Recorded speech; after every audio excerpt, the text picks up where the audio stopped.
کہ شہباز شریف کی 2 ماہ بعد لندن سے وطن واپسی، لاہور ایئرپورٹ پر لیگی اراکین اسمبلی اور کارکنان نے استقبال کیا۔ ایئرپورٹ پر لیگی کارکنوں کی ہلڑ بازی، رکاوٹیں ہٹا کر اندر گھس گئے۔ شہباز شریف قافلے کی صورت میں اپنی رہائش گاہ ماڈل ٹاؤن پہنچے۔ میڈیا سے گفتگو میں شہباز شریف نے کہا سیاسی پناہ کی غلط خبر دینے والوں کے خلاف قانونی کارروائی کریں گے۔ حکومت مخالف تحریک کا فیصلہ اپوزیشن کی مشاورت سے ہوگا۔ کو بتائیں کہ اپوزیشن لیڈر قومی اسمبلی وطن واپس پہنچ گئے ہیں۔ شہباز شریف کی واپسی سے قبل مسلم لیگ نون کی جانب سے لگائے گئے نعرے عوام کا دل نہ جیت سکے۔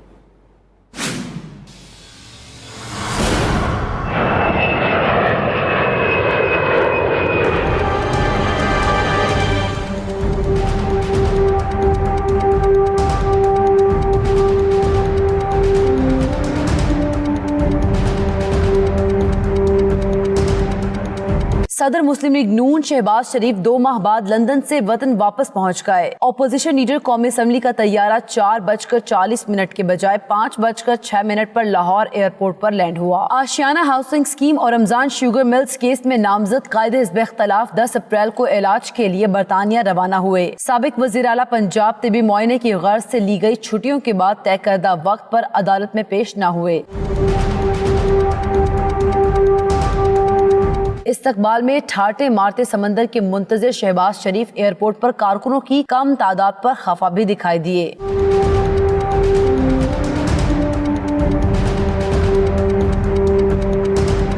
2 ماہ بعد وطن واپس پہنچنے والے شہباز شریف کا قافلہ 5:30 پر ماڈل ٹاؤن رہائش گاہ کی طرف روانہ ہوا۔ لیگی رہنما احسن اقبال اور امیر مقام نے ایئرپورٹ سے ہی قافلے سے علیحدگی اختیار کی۔ پرویز ملک، شائستہ پرویز، خواجہ عمران نذیر، ملک ریاض اور دیگر لیگی ایم پی ایز بھی اپنے قائد کو ماڈل ٹاؤن تک چھوڑنے نہ گئے۔ احسن اقبال نے میڈیا سے غیر رسمی گفتگو کرتے ہوئے حکومت پر حسب معمول تنقید کے نشتر برسائے۔ ہمیشہ یہ کہا تھا کہ شہباز شریف صاحب واپس آ کے اپنا کردار ادا کریں گے۔ وہ اپنے روٹین کے چیک اپس کے لیے گئے تھے جو ان کو ڈاکٹرز نے جب کینسر سے وہ کامیابی سے صحتیاب ہوئے ہر 6 مہینے بعد بتائے ہوئے ہیں۔ ماڈل ٹاؤن پہنچنے پر شہباز شریف کا استقبال کرنے کے لیے نون لیگ کارکنوں کی تعداد انتہائی کم رہی۔ چند کارکن ہی صدر مسلم لیگ نون کا استقبال کرنے کے لیے ان کی رہائش گاہ کے باہر پہنچے۔